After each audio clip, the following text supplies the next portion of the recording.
Hello everyone! Hi my friends, how are you? My name is Jenny. If this is the first time you stop by, hello, nice to meet you. I'm Costa Rican. I moved from Sweden. You can see my story here in the channel of why I moved to Sweden. And I currently live in the city of Stockholm. And I'm here today, by the way, parentheses. I'm sorry if I'm not always looking straightforward. I'm recording with my phone because I'm not a professional YouTuber, and that means that sometimes I try to see myself, then I don't see the lens. So I'm sorry about that. If that annoys you, I'm sorry. Let me know how many times I do that. But anyways, I'm here to discuss a book that frankly changed the course of my life in many ways. And I know that might sound like an exaggeration to many of you, but I'm telling you, it's seriously a life-changing book. And I'm not kidding. And that book is called Untamed. It's by one of my favorite authors, Glennon Doyle. And I have some notes here, so I'll be looking down because I have my laptop here. I took some notes, but I seriously can tell you that the book has many things that you can take a message from. And well, I'll tell you a little bit about Glennon Doyle. I've been following Glennon Doyle since she published her first book, Carry On Warrior. She has written 3 books so far, and from my personal opinion, the last 2 felt the most genuine. And you know, if Glennon ever watches this, I don't mean to say that the first book was not genuine, because you know, everything comes from your current circumstances, right? But the funny thing is that I'm very much a fan of books that portray people in the rawest form, the most raw, sorry, ESL. Anyway, so I really like her writing style.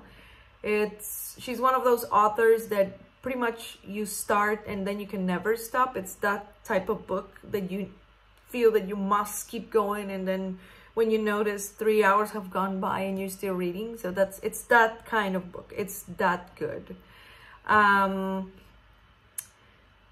I'm not gonna tell you a lot about her life story because then I would be spoiling things from the books. But I'm here to talk about specifically Untamed, which is her latest book, which released back in March, if I'm not mistaken. So it released this year. I don't have the book physically because I read it on Kindle, so I'm not even gonna show you my Kindle because it's black and white, but I'll leave a link down below if you want to go look it up. But anyway, I'm trying to collect my thoughts as in regards to the book because it's that good. Like, I finished the book and then I purchased the audiobook because I want to listen to it narrated in her voice so that I can get like more from what I got. It's like so full of pieces, so full of like different things that you can pick up and that change your life in like a microsecond, and then you don't know what to do with that information. It's that good. So anyway, I purchased the book from pre-order, so I was really excited when it finally launched, because I usually purchase books that I'm very excited about in Kindle format, because then I don't have to wait for shipping and stuff. So this was the case with it. Her previous 2 books I really enjoyed, so I was really looking forward to this one, and this one blew my mind. I could say this one was the one that blew my mind the most.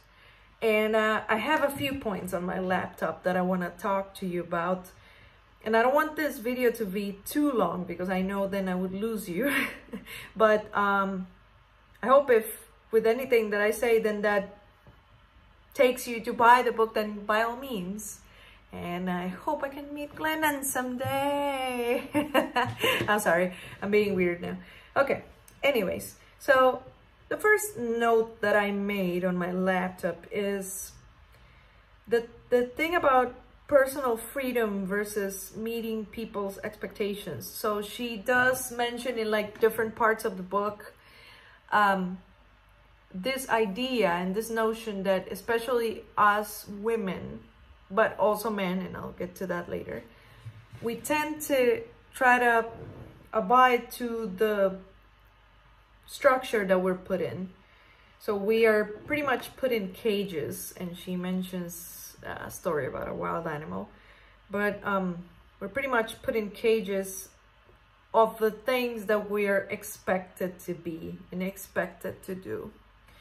And that really touched me because she does tell her personal story of how this relates to her, but then it made me think about myself and how much I've tried to abide to whatever society tells me to do. So I'll give you a couple examples. I used to be married.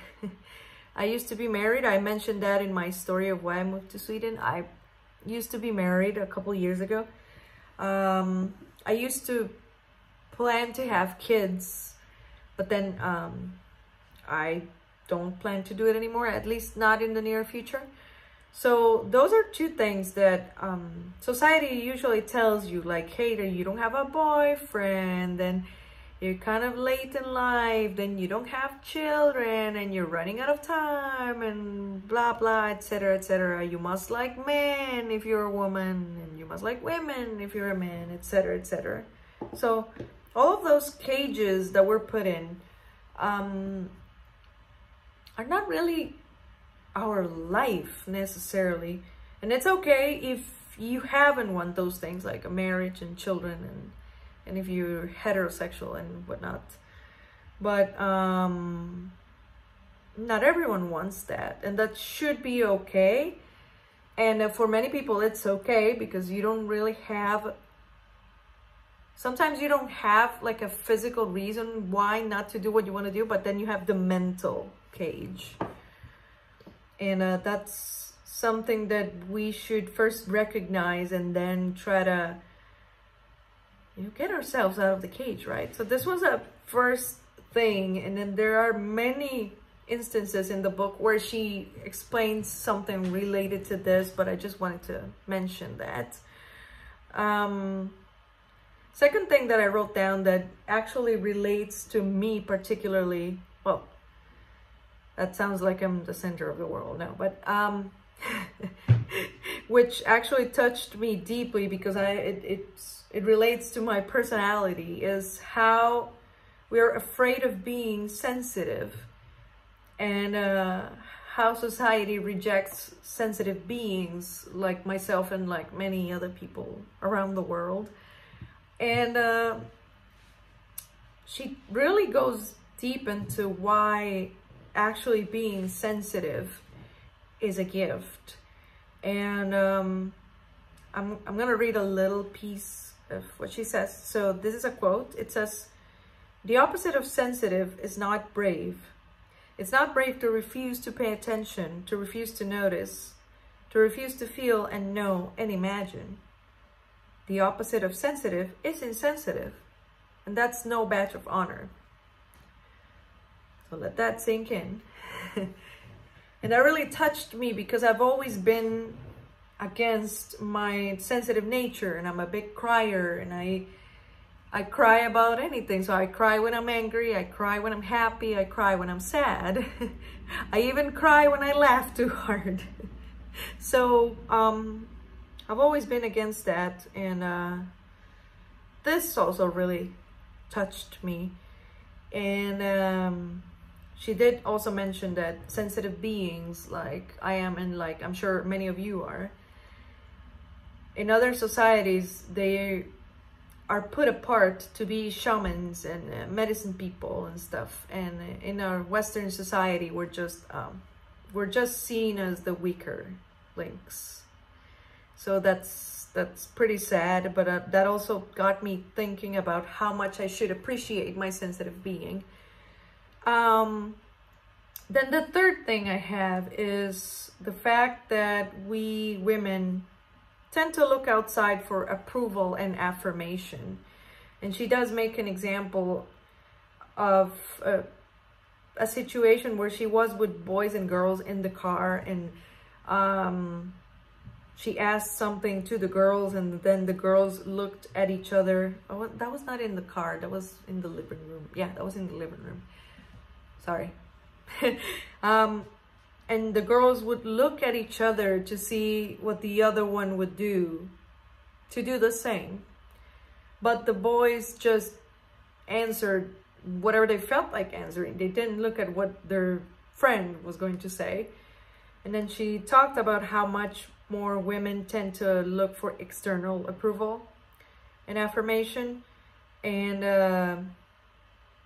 that means we don't trust ourselves enough to make a judgment and to decide what's good for us and what's not. And that also touched me very deeply, because I thought, man, this is so true. We don't trust ourselves and our intuition enough to make correct decisions about things in life. Or I might not say correct, but maybe what's correct for me in that moment. I might be wrong, but at least I followed what I wanted to do.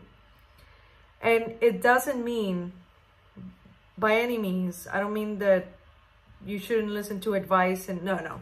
I mean, you could listen to advice, but many times we know deep inside what we want and what we feel like, but we just don't do it because we don't want to be different. And we don't want to stand out from the rest of the crowd. So this is also something that I wanted to leave there for you to think about. Another thing, and I made this note, which was avoiding fires versus actually jumping to them and let yourself burn. And this actually confirmed what has happened in my life the past couple years, which is that I pretty much jumped to the fire to burn myself and rebirth like the phoenix. I could tell you about my life story later on, but it's been it's been pretty intense, to say the least. Many things have happened, and this I related so much to ESL again. I related so much to this because I don't avoid fire and confrontation and difficult situations. I actually almost look forward to them, because I know that later on then the regeneration will be something much more beautiful, but I know the moment will be pretty tough. So that's also one thing that she talks about. Here's another quote that I liked. She says, "I am here to keep becoming truer, more beautiful versions of myself again and again, forever." And that touches me so deeply, because that's been my life. I've always tried to be better and versions of myself, but here's the thing, I feel like I've been doing it the wrong way sometimes. Like, I've sometimes gotten too perfectionist and I haven't had mercy with myself, and I've fought for things that I actually didn't feel like fighting for, and I would get very perfectionist, and then I would get very anxious because I wasn't getting to where I wanted to. So I feel that this should be approached with gentleness and mercy, and we should be really merciful with ourselves and try to be better every day, but not in a way that steals our oxygen and we cannot breathe. You see what I mean? I hope that makes sense. Another quote that I liked is, "Pain is not tragic. Pain is magic. Suffering is tragic. Suffering is what happens when we avoid pain and consequently miss our becoming. So this would relate more to the part where we actually jump to the fire in order to rebirth. This is part of that not avoiding pain, because that pain is magic and it will bring up a better being.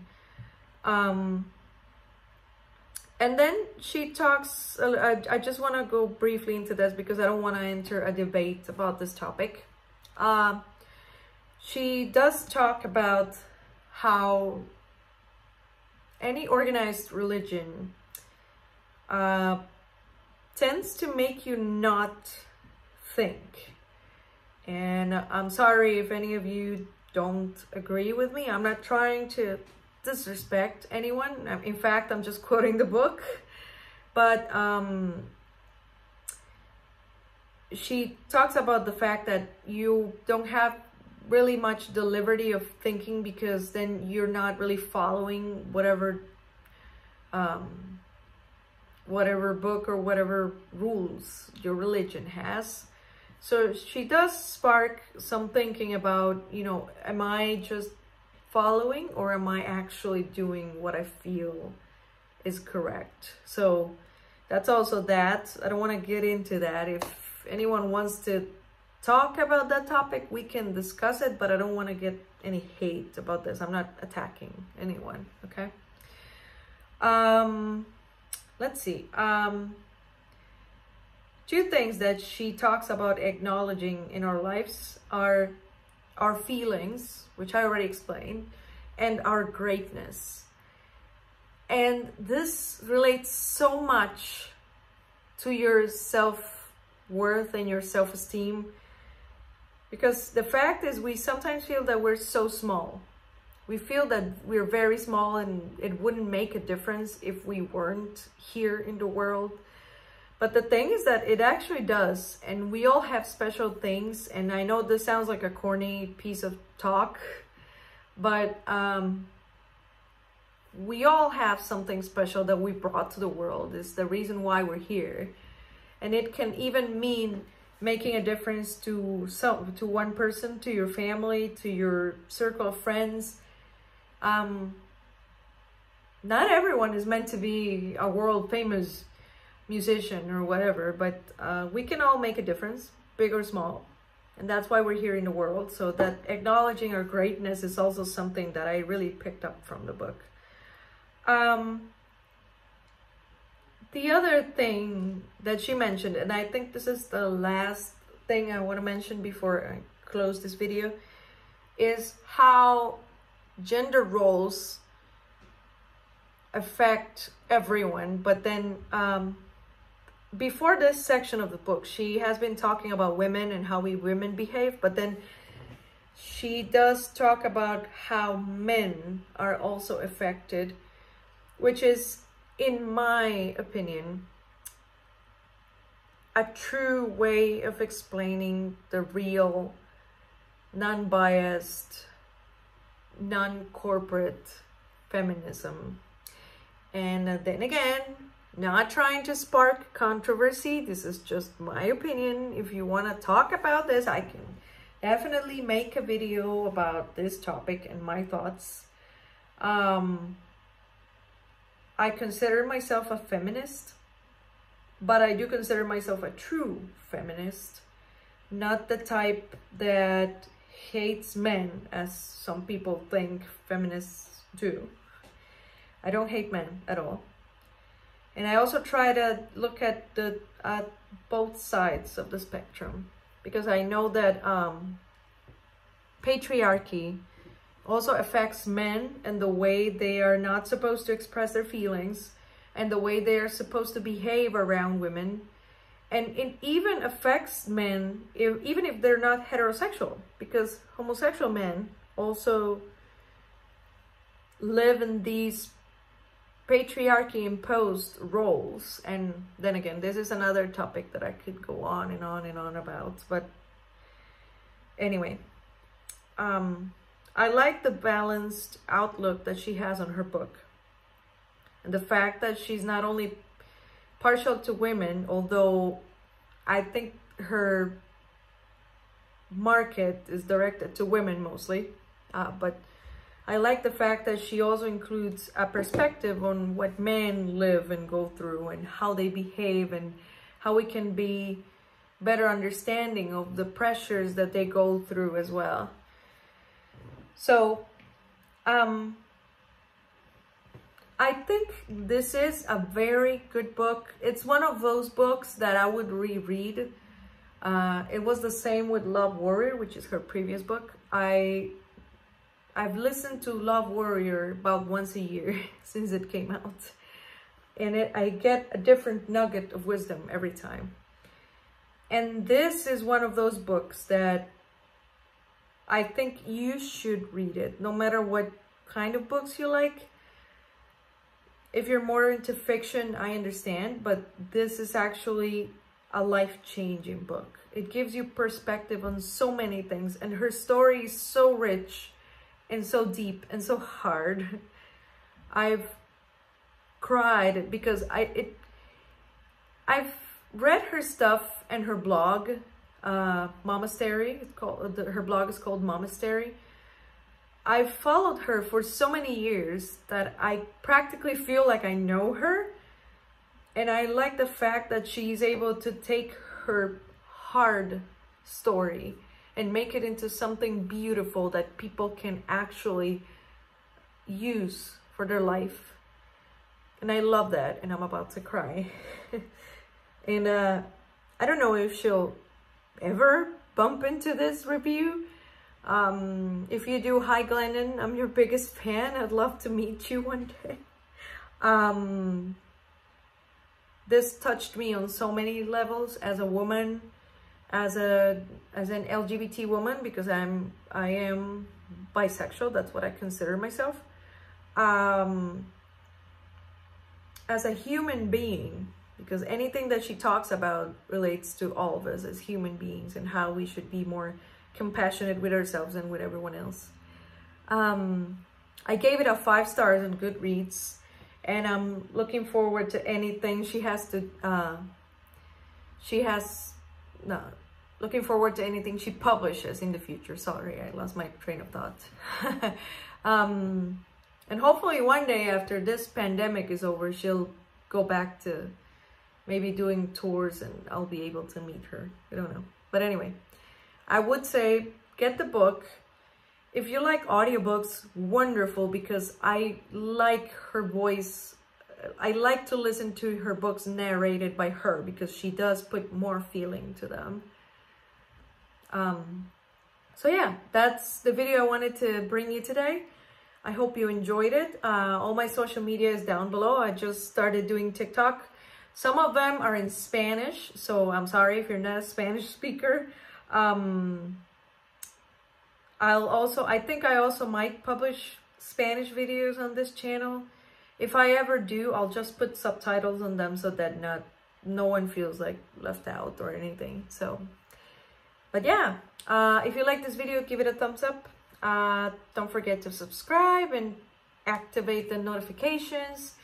And yeah, all love, no hate. And I hope to see you on the next video. Bye.